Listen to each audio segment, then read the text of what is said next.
오늘 함께 보실 하나님의 말씀은 사무엘상 1장 1절에서 16절까지의 말씀입니다. 구약성경 사무엘상 1장 1절에서 16절까지의 말씀입니다. 제가 가진 성경으로 구약 408페이지 정도에 있습니다.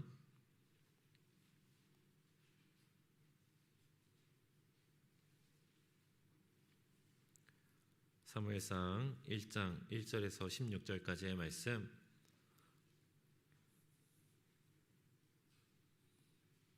우리 한 절씩 교독하고 마지막 절은 합독하겠습니다. 에브라임 산지 라마다임 소빔에 에브라임 사람 엘가나라 하는 사람이 있었으니 그는 여로함의 아들이요 엘리우의 손자요 도우의 증손이요 숲의 현손이더라.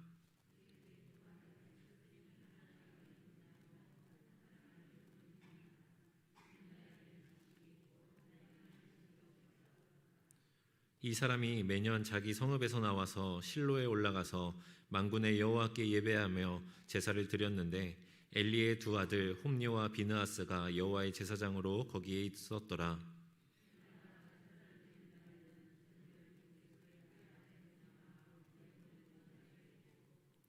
한나에게는 갑절을 주니 이는 그를 사랑함이라. 그러나 여호와께서 그에게 임신하지 못하게 하시니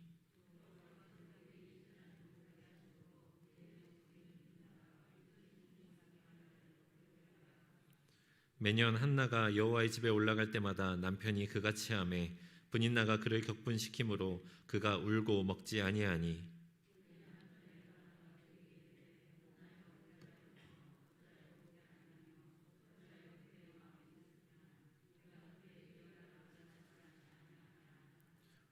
그들이 실로에서 먹고 마신 후에 한나가 일어나니 그때의 제사장 엘리는 여호와의 전 문설주 곁 의자에 앉아 있었더라.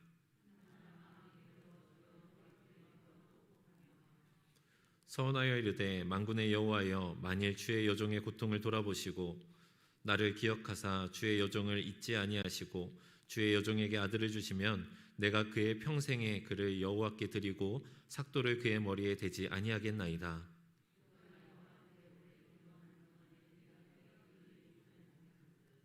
한나가 속으로 말하매 입술만 움직이고 음성은 들리지 아니하므로 엘리는 그가 취한 줄로 생각한지라.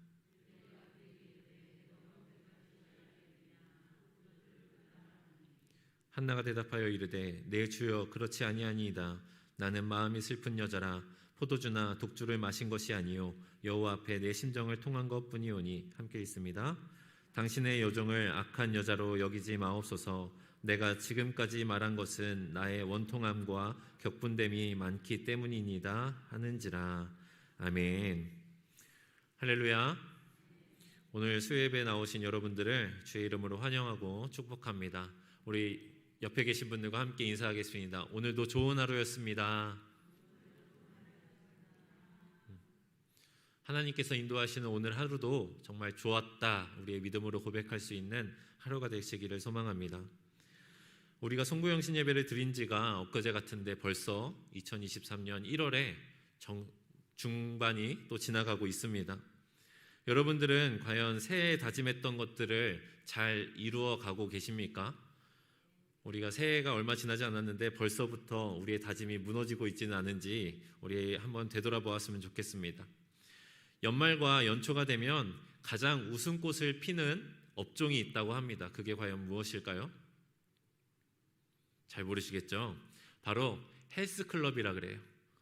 왜냐하면 새해가 되면 정말 많은 사람들이 새해 목표로 이제 살을 빼겠다, 운동 좀 해보겠다 하고 이제 다짐을 하고 헬스클럽을 등록한다고 합니다.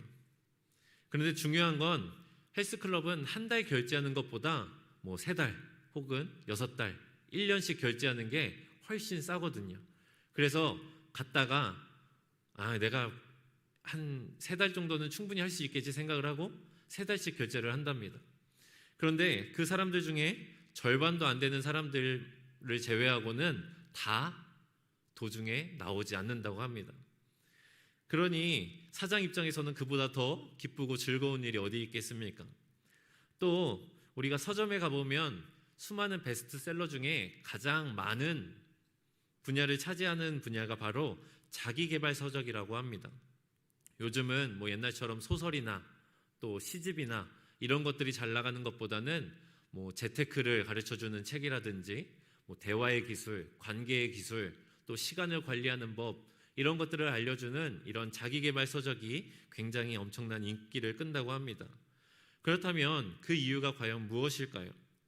사람들은 누구나 더 좋은 사람, 더 나은 사람이 되고 싶어 하고 자신을 더 발전시키며 자신을 더 성장시키고 싶은 그러한 욕구가 있습니다.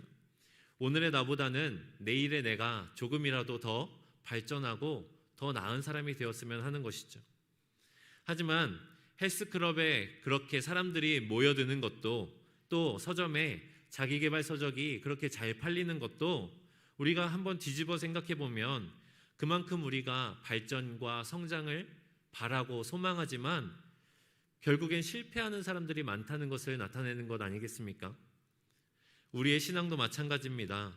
우리도 새해에는 말씀을 많이 읽겠노라, 또 기도의 시간을 내가 지키겠노라, 예배에 절대 빠지지 않겠노라, 우리가 이렇게 신앙으로서 믿음으로 다짐하지만 우리가 그것들을 지키는 것이 참 어렵고 결국 또 연말에 송구영신 예배가 찾아오면 아유 내가 왜 그랬지 하면서 우리의 믿음을 다시 회개하는 우리의 모습을 자주 보지 않습니까? 그래서 오늘 우리가 함께 읽은 이 본문의 말씀을 통해 우리의 신앙이 더욱더 발전하고 우리의 믿음이 더욱 성숙하여지기 위해서 우리가 어떻게 해야 되는지를 말씀을 통해 발견하고 함께 은혜를 나누고자 합니다. 먼저 첫 번째로 성도들은 고난 속에 숨겨진 하나님의 온전한 뜻을 발견할 수 있어야 됩니다. 오늘 본문 사무엘상은 이스라엘 민족이 여호수아의 인도로 오랜 광야 생활을 마치고 하나님이 말씀하신, 하나님이 약속하신 가나안 땅으로 들어간 이후에 이어졌던 사사시대를 이제 마무리하고 이제 새로운 왕정시대, 하나님이 택하시고 기름 부은 왕을 세우는 그러한 시대로 넘어가게 되는 과도기적인 시대라고 볼 수 있습니다. 오늘 말씀 1절과 2절의 말씀을 보면 사무엘의 부모에 대한 이야기로 시작하게 됩니다. 먼저 사무엘의 아버지인 엘가나는 에브라임 산지에 거주하는 자로서 그에게는 한나와 브닌나라고 하는 두 명의 아내가 있었다고 합니다. 그런데 브닌나에게는 자식이 있었지만 한나에게는 자식이 없었습니다. 아마도 이 고대 근동 풍습대로 한나가 엘가나에게 시집을 갔지만 오랜 시간 동안 자녀를 낳지 못하자 이제 새로운 첩인 두 번째 아내 브닌나를 맞아서 그로 인해서 자녀들을 낳은 것으로 우리가 볼 수 있습니다. 이 당시에 첩은 정부인에 비해서 훨씬 적은 권리를 누리고 훨씬 낮은 위치에 있는 사람이었습니다. 그런데 브닌나만이 자녀를 낳음으로써 이 두 사람의 위치가 역전되어 버린 것입니다. 왜냐하면 당시에는 많은 자녀들을 거느리는 것이 하나님의 축복이고 다산을 하나님의 사랑과 축복의 증거로 여겼기 때문입니다. 반면에 자녀가 없다 하는 것은 그 사람이 죄를 지어서 하나님으로부터 저주받았다고 생각하기에 사람들은 굉장히 자녀가 없는 것에 대해서 수치스러워하고 부끄러워하는 풍습이 있었습니다. 물론 오늘 말씀 5절과 6절에서 볼 수 있듯이 한나의 태를 막으신 건 하나님께서 하신 일이었지만 한나의 입장에서는 자녀가 없는 매일매일의 삶이 굉장히 비통하고 비참했을 것입니다. 그러던 어느 날 엘가나가 이제 가족들과 함께 매년마다 하나님께 제사를 드리기 위해 실로에 있는 성소로 가족들과 함께 나아갔습니다. 성소에서 하나님께 제사를 드린 엘가나는 그 제사를 드린 후에 제물의 분깃을 브닌나와 그의 자녀들에게 그리고 또 한나에게 나누어 주었습니다. 이는 하나님께 이제 화목제를 올려드린 이후에 그 제사를 드리고 남은 제물의 분깃을 제사장에게 속한 부위를 제외하고 나머지 부위를 함께 나누며 기쁨과 잔치를 벌였던 이 당시의 제사의 풍습이었기 때문입니다. 그런데 이 엘가나는 브닌나와 그의 자녀들에게 준 것보다 한나에게는 그것보다 갑절의 것을 주었다고 합니다. 그 이유가 무엇입니까? 바로 한나를 사랑했기 때문입니다. 우리가 사랑하는 사람에게 더 좋은 것을 주고 더 많이 주고 싶어 하는 것은 너무나도 당연한 이치 아닙니까? 우리 여자 권사님들께 한번 물어보겠습니다. 이제 우리가 명절을 맞이해서 한우 세트, 아주 맛있는 한우 세트를 받았다고 생각을 한번 해봅시다. 그러면 이 한우 세트를 내 남편과 오붓하게 고기를 구워서 맛있게 드시겠습니까? 아니면 아들과 딸들에게 주어서 너네 먹어라 하고 주시겠습니까? 네, 당연히 1초의 고민도 없이 자녀들에게 주시겠죠. 왜냐하면 남편과는 정으로 살지만 아들은 또 딸은 내가 사랑하기 때문에 그렇지 않습니까? 저도 이 말씀을 읽을 때마다 저희의 할아버지가 굉장히 많이 생각이 납니다. 저희 할아버지께서는 이제 리어카를 끌고 다니시면서 이제 고물이나 이제 폐지를 주어서 이제 고물상에 파는 그런 일을 하셨는데, 제가 학교를 마치고 하교하다 보면 가끔씩 이렇게 할아버지를 마주할 때가 있었어요. 그러면 할아버지께서 저를 발견하시고 저를 이렇게 부르시는 거예요. 부르시고는 그 주머니에서 동전 지갑을 꺼내서 그 안에 있는 동전을 싹 쏟아가지고 저한테 주시는 거죠, 용돈으로. 그런데 그 용돈 중에서 500원짜리는 다 따로 골라서 제 주머니에 넣어주시면서 이거는 너 맛있는 거 먹으라고 그래요. 그런데 그 동전 중에 10원짜리, 50원짜리는 또 골라서 제 손에 주어주시면서 이거는 가서 형 주라고 그래요. 근데 저는 참 철도 없이 집에 가면 그거를 잘 나눠가지고 지혜롭게 싸우지 않게 했으면 좋은데, 참 철없이 500원짜리는 제가 갖고 할아버지의 말씀대로 10원짜리랑 50원짜리만 형에게 주었습니다. 나중에 다 커서 형과 이야기했었는데 형은 참 이게 굉장히 서럽고 참 서운했다고 합니다. 그러니 이것도 서운한데 본인이 보는, 눈앞에서 보는 데에서 자기와 자기 자식들이 받은 것보다 갑절의 것을 한나에게 주는 모습을 본 분인나의 마음은 어땠겠습니까? 그런데 엘가나가 이렇게 한나를 편애하는 일이 이뿐만은 아니었을 겁니다. 성경에서 기록되지 않아서지 매일매일이 분인나보다 한나를 더 사랑하고 더 그에게 많은 것을 주는 것이 비일비재했을 것입니다. 결국 한나를 향한 이 엘가나의 편애는 분인나로 하여금 질투를 유발하였고, 결국 분인나는 자기가 내세울 수 있는 유일한 무기, 자녀가 있다는 것을 무기 삼아서 한나를 괴롭히고 그를 고통스럽게 했던 것입니다. 물론 한나가 하나님의 저주를 받아서 자녀를 낳지 못한 것은 아니었지만, 하나님의 뜻을 알 길 없었던 한나는 참 견디기 힘든 고통이며 때로는 하나님을 원망하고 하나님에게 참 불평불만하며 낙심하기 마련이었을 것입니다. 하나님께서 한나의 태를 막으신 이유는 그를 벌하거나 저주하시는 것이 아니라 그로 인해서 한나의 신앙을 더욱더 연단하고 성숙하게 하기 위하심이었습니다. 그러한 하나님의 거룩하신 뜻을 이루는 은혜의 통로로서 한나를 사용하시기 위해 한나에게 그런 일을 허락하셨던 것이죠. 이처럼 고난은 우리의 신앙을 더욱 성숙하고 성장하게 만듭니다. 만일 한나에게 자녀가 없는 그 고통이 없었다면 지금처럼 하나님께 나아가 눈물로 부르짖으며 기도했을까요? 또한 자기에게 생긴 그 자녀를 하나님께 드려서 하나님의 성소로 보내는 그러한 일들을 한나가 했을까요? 오히려 남편의 사랑을 독차지하며 교만에 빠졌을지도 모르겠습니다. 지금 이 자리에도 삶의 고통스러운 고난 가운데 계신 분들이 분명히 있을 것입니다. 때때로는 하나님께서 대체 나에게 이러한 고난을 왜 주시는지 의문을 품으며 때로는 하나님을 원망하고 하나님을 탓하는 분들도 계실 것입니다. 또는 지금 이 고난이, 내가 겪고 있는 이 아픔과 슬픔이 내 죄로 인함이라 생각하며 스스로 탓하시는 분들도 분명히 계실 것입니다. 하지만 하나님의 성도들은 고난 가운데에 숨겨진 하나님의 뜻이 무엇인지를 분별할 수 있어야 합니다. 이 고난이 정말 나의 죄를 깨닫게 하시려는 하나님의 뜻인지, 나를 고난 중에 연단시키고 나를 성장하게 하시려는 하나님의 뜻인지를 우리는 분별해야 하는 것입니다. 만일 내가 겪고 있는 이 고난이 전자라면 우리는 속히 하나님 앞에 무릎 꿇고 회개해야 합니다.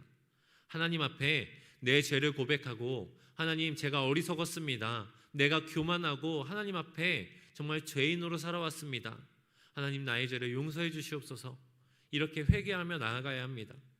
그리고 한나와 같이 후자의 경우라면 지금의 고난이 하나님의 연단의 과정임을 우리가 기억하며 고난 가운데서도 기뻐할 수 있어야 합니다. 로마서 5장 3절 4절의 말씀을 보면 우리가 환난 가운데서도 기뻐할 수 있는 이유는 환난은 인내를, 인내는 연단을, 연단은 소망을 이루는 것임을 우리가 알기 때문입니다. 내게 고난이 있다는 것은 하나님께서 나를 통하여 하나님의 소망을 이루고 하나님의 뜻을 이루고자 하심을 우리가 기억하면서 그만큼 하나님이 나를 사랑하시는구나, 나를 더욱 성장시켜서 나를 통하여 하나님의 나라를 세워가고 하나님의 온전한 뜻을 이루시기를 원하시는구나 라는 것을 우리가 기억하며 하나님께 기쁨과 감사를 올려드릴 수 있는 저와 여러분들이 되시기를 간절히 소망합니다. 두 번째로 우리는 우리의 믿음이 성장하기 위해 퇴행하는 것을 경계해야 합니다. 오늘의 말씀의 주인공은 한나와 엘리 제사장입니다. 실로에서 하나님께 제사를 지낸 후에 한나는 분인나로 인해서 상심하고 괴로운 마음으로 여호와 하나님께 통곡하며 기도하기 위해 자리에서 일어났습니다. 오늘 말씀 9절의 말씀을 보면 한나의 기도가 시작되었을 때에 엘리 제사장의 모습을 소개하고 있는데, 그가 여호와의 전 문설주 곁 의자에 앉아 있었다라고 기록하고 있습니다. 여기에서 의자라고 번역된 키세라고 하는 단어는 성경의 다른 곳에서는 보좌 혹은 왕자 등으로 번역되는 단어입니다. 즉 엘리가 앉아 있었던 그 의자는 그냥 우리가 평범하게 쉬고 있는 의자가 아니라 왕이나 제사장과 같이 높은 지위를 나타내는 하나의 증표 같은 그러한 자리라는 것이죠. 그 신분을 나타내는 의자라는 것입니다. 그리고 이어서 앉아 있었다라는 이 단어도 우리가 그 뜻을 바라보면 어떠한 신분의 지속이나 그 신분에 속해 있다라는 뜻을 의미합니다. 엘리가 즉 제사장의 직분에 속해 있었고 제사장으로서 그 당시에 있었다라는 것을 말하고 있는 것이죠. 하지만 같은 문장에서 한나의 일어섬과 엘리의 앉음을 동시에 묘사했다는 것은 사무엘상의 저자의 의도가 들어 있었다라는 것을 우리는 알 수가 있습니다. 한나가 자리에서 일어난 후에 했던 행동들을 우리가 찾아보면 10절에서 보면 여호와께 기도하고 통곡했다고 합니다. 그리고 11절에서는 하나님께 하나님이 주신 아들을 바치겠다고 서원하는 내용이 나옵니다. 그와는 정반대로 자리에 앉아 있었던 엘리는 13절에서 기도하고 있는 한나를 보며 그가 술에 취했다라고 오해를 하고 있습니다. 그리고 그 모습을 보며 한나를 꾸짖었으며 이어서 3장 2절에 보면 엘리의 눈이 점점 어두워졌고 결국 4장에 가서는 그가 그 의자에 자빠져 목이 부러져 죽게 되었다라고 기록하고 있습니다. 이러한 모습을 볼 때 사무엘상의 저자는 엘리가 나이가 들어서 이제 신체가 점점 퇴화하고 점점 노쇠하는 것처럼 엘리의 그 높았던 총망받던 사람들로부터 존경받았던 그 신앙 또한 더 이상 성장하지 않고 도리어 퇴행하고 있는 모습을 나타내고자 했던 것입니다. 우리가 이솝우화 중에 토끼와 거북이라는 이야기 너무나도 잘 알고 계시죠? 토끼와 거북이가 달리기 경주를 하기로 했습니다. 우리가 이름만 들어도 누가 이길지 뻔히 알지 않습니까? 당연히 토끼가 이길 것이라고 우리가 상식적으로 생각할 수 있는 것인데, 하지만 거북이는 토끼와 경주하기로 했고 한참을 달리던 토끼가 뒤를 돌아보았을 때에 저 멀리에서 기어오고 있는 거북이를 바라보면서 야, 이 정도면 내가 낮잠을 한숨 자도 충분히 이기겠다 라고 생각을 하고 돌에 누워서 낮잠을 취합니다. 그 결과 어떻게 됩니까? 그동안 거북이는 쉬지 않고 기어와서 토끼를 지나치고 결국 그 경주에서 승리했다는 이야기입니다. 이스라엘의 지도자이자 하나님과 직접 대면하는 제사장이라는 직분을 가지고 있었던 그 엘리 제사장조차도 그의 신앙적인 퇴행을 경계하지 아니하였고 그의 신앙에 안주했을 때 그 믿음을 지키지 못하고 결국 비극적인 결말을 마주하게 되는 것을 우리는 볼 수 있습니다. 비록 지금은 우리가 고통 중에 있고 하나님께서 나를 버리신 것만 같은 마음이더라도 우리는 자리에서 일어나 하나님을 대면하기 위해 성소로 나아간 한나와 같이 우리의 신앙은 기쁨 중에도 또 고난 중에도 언제나 하나님을 향해 쉬지 말고 앞으로 나아가야 되는 것을 기억하시길 바랍니다. 우리가 엘리 제사장처럼 과거의 신앙과 내 직분에 안주하여 그 자리에 만족하며 앉아 있어서는 안 되는 것입니다. 우리 교회도 얼마 전에 신천 임원들이 새롭게 임명되었습니다. 누군가는 그 모습을 바라보면서 야, 그래, 이제 새 임원들이 선출되고 임명되었으니까 그동안 나는 수고하고 고생했으니까 이제 조금 쉬어도 되겠지. 이러한 생각하시는 분들도 분명히 계실 것입니다. 하지만 그 모습은 결코 하나님께서 원하시는 모습이 아닙니다. 마치 저 멀리에서 기어오고 있는 거북이를 바라보면서 야, 내가 한숨 자고 일어나도 충분히 이길 수 있겠지 라고 생각하는 토끼의 모습과 같다는 것입니다.